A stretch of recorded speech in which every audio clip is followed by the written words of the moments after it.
Pinhead may put his victims through more physical and mental anguish than any other horror icon before him, but he's been through a literal hell of his own when it comes to the Hellraiser franchise. From the pen in the direction of the all-time legend Clive Barker, to the bargain bin at Walmart, to some basement in Idaho where the Weinsteins slapped together a Hellraiser movie faster than a lunch lady on meth makes a sloppy Joe. Sloppy? Lady, you're scaring us. Yet in almost all of these situations, Pinhead still rose above and delivered one line, at least, of classic Pinhead wisdom, or at the very least, the ripping and the tearing of some sweet, sweet flesh. Welcome to Best of the Bad Guys, where we celebrate the best of horror's worst villains, and today, we're choosing the best Pinhead moment in all 11 Hellraiser films. Starting with the classic that started it all, 1987's Hellraiser. We'll tear your soul apart. In the classic film that never fails to make you want to wash your hands, Pinhead doesn't show his face until around an hour in. That's a testament to Clive Barker's storytelling that it doesn't feel necessary until then. When he does show up, as his weird friend in the corner sticks his fingers into Kirsty's mouth for no good goddamn reason, Doug Bradley announces himself as a horror icon unlike any other. The box. You opened it. We came. Every word he says is just so final, like when your dad uses dad voice and you just know that you shouldn't push the issue any further. Oh, no tears, please. All jokes aside, the moment Pinhead arrives on the scene with that voice and those lines, you're hooked. He intrigues you as much as he scares the shit out of you without so much as moving a muscle, except for his mouth. What that mouth do, Pinhead? I'm sorry. What has that to do with you? Moving on to Hellbound Hellraiser 2 in 1988, just a year later, there aren't a lot of great moments for Pinhead in Hellraiser 2 as the story's dominated by other elements. We do see him face off against the rare superior being in the film's gnarly ending, but in a weird way. It's kind of messed up to say you're rooting for Pinhead, but in this situation, I kind of feel like we were, and he was dispatched so easily. So with that being said, this moment goes to an earlier scene in the film where we're treated to a little Pinhead origin story. We see his human form open up the box for the first time, only to receive the ooey gooey skin rip treatment as Tool music video snake knives slice up his skin before impaling his brain with pins and his mouth with gingivitis. Watch close enough and you'll even see him enjoy it a little, which is super awkward. Maybe. Moving on to Hellraiser 3, Hell on Earth. Hellraiser's not the franchise you typically go to when you're looking for a good time, but if you are going to do so, Hellraiser 3 is your choice, and it features my favorite Pinhead moment of them all. Pinhead shows up to the club, literally exploding a guy as he spawns, before declaring, Shall we begin? which is definitely how I like to show up in the bedroom. He then goes full Texas Party Massacre and murders the shit out of everyone in the entire room while laughing and creating some Cenobites along the way. He's a dude who likes to party and get done. He rips a dude's fingers off for daring to catch his fastball, turns into a goddamn icicle for some reason, murders someone with Chumbawamba CDs, and even uses a pool table as a weapon. It's Pinhead's version of Freddy's pool freakout scene in Nightmare 2, and it's something to behold, unlike anything we'll ever see him do again. Happy are they who come to my supper. So in Hellraiser Bloodline in 1996, I appreciate the fact that this movie attempts to send Pinhead to space and keeps a straight face about it, all while blowing him into oblivion at the end of the film. No!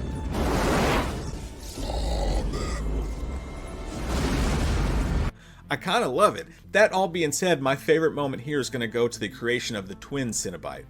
In the scene, two twin brothers who look like the guy from Dead Man on Campus unfortunately stumble upon a Pinhead looking to show off in front of the princess. As he is one to do, Pinhead mocks their love for each other before fusing them together in the most painful fashion. Please, don't separate me from my brother. That will never happen. The FX here are amazing and the suffering is sweet. Plus, for a few minutes, we finally get a break from this guy's face. I am so exquisitely empty. Moving on to Hellraiser Inferno in 2000, I feel like this is one of the most underrated sequels in the Hellraiser franchise. It kind of is guilty by association and mixed in with a lot of those later sequels, but it's got some of the coolest Cenobites in the entire franchise. There's not a lot of Pinhead, but his reveal is an unexpected and welcome surprise as the psychologist is revealed to be the engineer, or rather, Pinhead himself, who goes by many names. When he finally corners Joseph and lets him know he's a big old piece of shit and it's time to pay for his sins, it's a chef's kiss Pinhead moment. Please help me. I don't understand. Ridiculing him for his useless begging before welcoming him to hell and promptly ripping apart his mortal coil with chains, as he is one to do. Welcome to hell. In Hellraiser Hellseeker in 2002, it's one of the better deep sequels of the franchise, our main character decides to get some acupuncture done to see if it will quell the suffering. Probably not the best idea in a movie about a demon with pins in his skull, but Pinhead makes his appearance Freddy Krueger style through the wall and lets him know he likes the freaky stuff before removing a pin from his own brain. Personally, I prefer pain. Pinhead then inserts said pin through the back of Rescue Me Guy's neck hole, and my god does that look painful. Probably should have protected himself from mayhem. Like this. In Hellraiser Deader, there's not a lot of greatness happening in this movie, but there is a solid moment where Wish.com Jeremy London tries to square up with Pinhead, thinking his time as a roadie for the Goo Goo Dolls granted him some kind of force field against the perils of hell. A descendant of the Toymaker tells Pinhead that he can't hurt him. In a beautiful f*** around and find out moment, Pinhead easily dispatches of him. You're not the first to say that. And you won't be the last. But the real highlight here is when Pinhead takes out all of Stephen Jenkins' followers in one fell swoop. He instantly shoots chains through everyone everywhere all at once and they drop like dominoes, a rare moment where Pinhead decides these peasants aren't even worth a good one-liner. It's quick but ultimately satisfying as they fall like unemployed dominoes into the ether of skank hell. So in Hellraiser Hellworld, also in 2005, the same year as Deader because the Weinsteins and Dimension were always on some weird shit with this franchise, it technically doesn't feature much Pinhead at all. This Scream-esque version of Hellraiser is known for featuring a young Henry Cavill as a douchey partygoer, as well as yet another solid performance by Lance Henriksen as the host in an otherwise forgettable horror film. We think we see Pinhead and the Cenobites tear through a group of partygoers, only to find out that it was all hallucinations caused by a party host who had drugged and buried them alive. There's an awesome moment where we think we see Pinhead go full Jason Voorhees and get his hands dirty by chopping off this dude's head, but alas, it wasn't real, so it can't count. Look at that face though. It looks like he just threw a pitch to win a championship in one of those religious baseball movies with a name like Heaven's Catch or something. You did it, Timmy! Instead, the best moment belongs to Pinhead ordering the seatbelt-faced Cenobites to toss their medieval chain blades through a partied-out Lance Henriksen.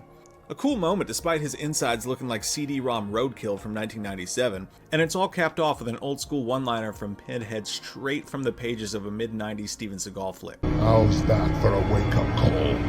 The yak. And now Hellraiser Revelations in 2011. Look, we're not even going to give this butt baby the time of day. An absolute blasphemy of the blaspheme, Hellraiser Revelations was a desperate attempt by Dimension to retain the franchise rights. It was filmed in 3 weeks and released in a single theater.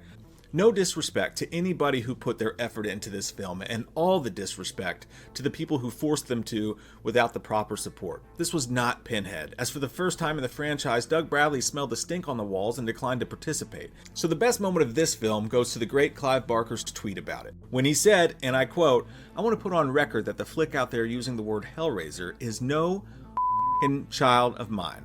And for posterity's sake, another gem tweet from Barker, "I have nothing to do with the thing. If they claim it's from the mind of Clive Barker, it's a lie. It's not even from my butthole."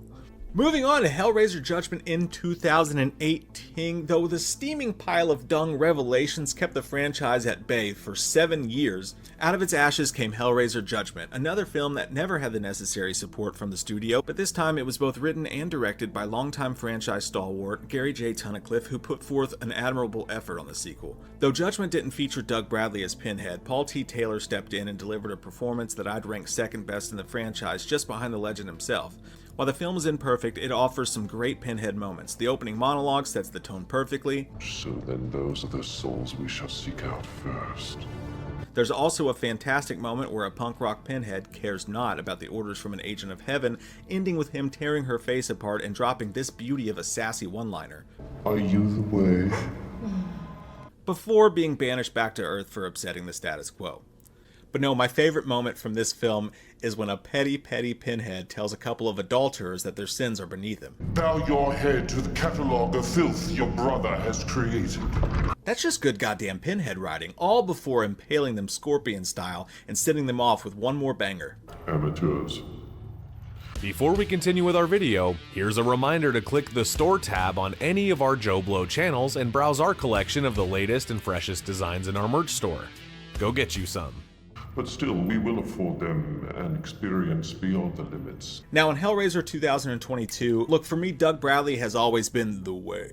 But I will say I was excited for the prospect of a female Pinhead. After all, in the original Clive Barker writings, Pinhead was described as androgynous in appearance with a light feminine sounding voice. A female Pinhead just sounded scary to me. While I wasn't a huge fan of Jamie Clayton's ultimate voice for the role, technically the priest, but it's Pinhead, it just sounded more to me like someone with laryngitis than the commanding presence and voice of Doug Bradley. But A joyful note